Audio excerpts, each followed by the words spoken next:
It was a great ending to the final season and an even better ending to the 3-season story. Wait, what do you mean it's not the final season? Wait, what do you mean? About a year ago, I made a video talking about the 3rd season of this show and how I thought it was the best season yet. And in retrospect, yeah, at the time I thought it was the best season yet. Was it crazy good enough to warrant me making the same number of videos on it as I have on, I don't know, Attack on Titan? No, probably not. I was even more surprised when I found out that it wasn't the end of the series, even making me kinda upset. But then I did this incredibly stupid thing called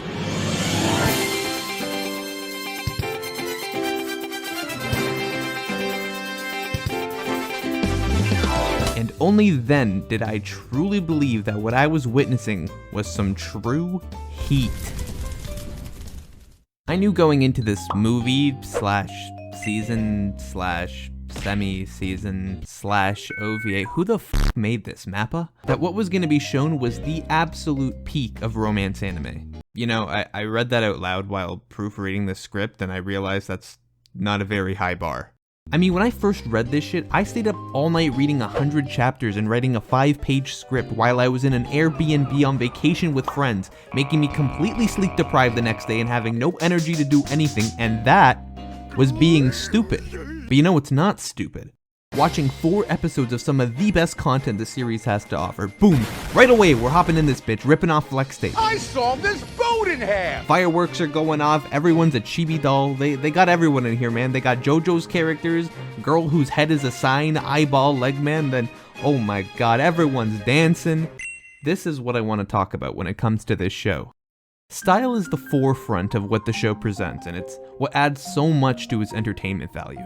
And I'm not just talking about the gags and how the show can be super goofy, I'm talking about how A1 Pictures' style enriches the already amazing content laid out, tone and atmosphere being at that peak. So for as good as the writing is, that's not really what I want this video to focus on. Plus, I've already made a very in-depth video talking about the writing of the season, and I highly recommend you check it out if you haven't already. Now you may be asking, Raz, this is like the 2nd time you're promoting yourself in this video. Are you just making it to plug your other Kaguya videos? Yes. I think most people would argue that an atmosphere is nailed when it blends in with the scene and goes mostly unnoticed to the viewer. And though there is some truth in that, I also have to partly disagree. Atmosphere is a very crucial tool in setting the mood of a scene and can either drastically enhance it or even ruin it. Yes, a good writer should be able to make the atmosphere consistent with the rest of the story and not be so abrasive that it distracts the viewer.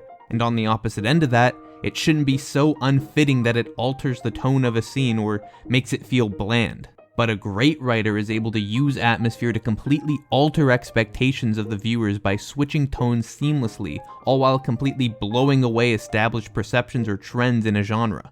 Now, I just said a lot of big words that I guarantee you I just made up or don't actually understand, so let me explain my thoughts by actually showing you. Like most rom-coms, Kaguya-sama is known for mixing its humor with more serious, down-to-earth moments, but as we've established, Kaguya-sama also uses much more over-the-top style in its presentation.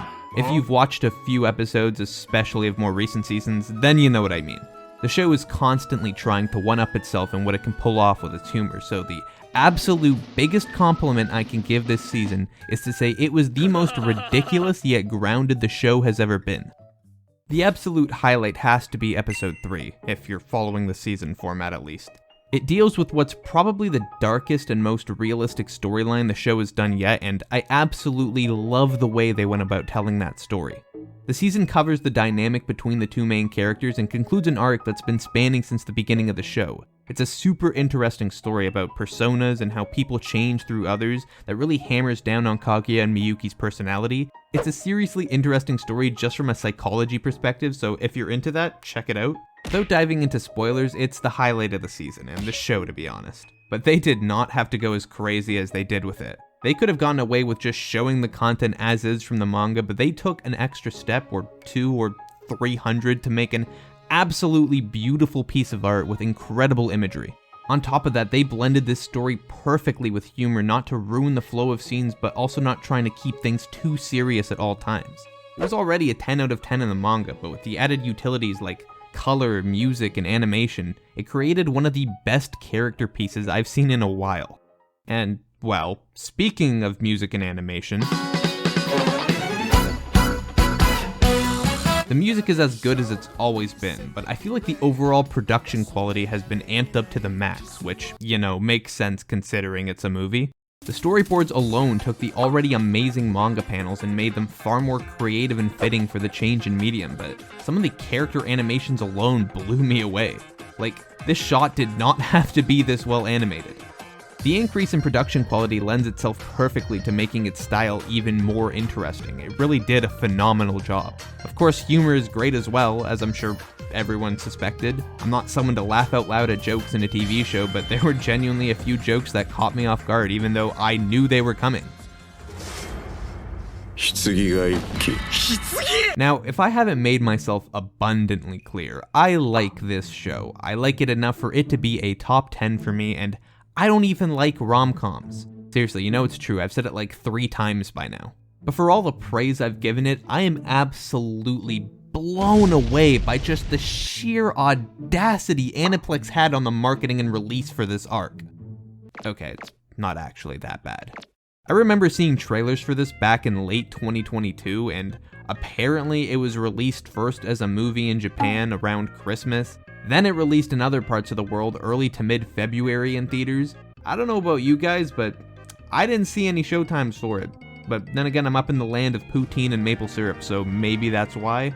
I saw a trailer for it around 2 months ago announcing its theatrical release, so I didn't even think there would be a TV version. Then all of a sudden, like a couple weeks ago, boom, whole thing, just there. Not even Mal knows what the f*** is going on. They only say 2 episodes have come out, but that's not true. I feel like there's more and more licensing issues popping up in anime recently, and I just don't get why or how. Like, AOT Final Part, Final Chapters, whatever title some dyslexic MAPPA employee came up with aired a month ago, and I still haven't heard any progress on a dub release. You'd think with the spike in popularity anime has been experiencing throughout the past few years that companies would be on top of making sure the West knows what's going on, but nope. Granted, these issues are annoying, but at least for the case of the Kaguya-sama season, it doesn't really bother me too much. I just wanted to give my 2 cents on the whole thing. So yeah, watch the show. It's great. Not sure what else to say really. So here's a video of a cat, I guess.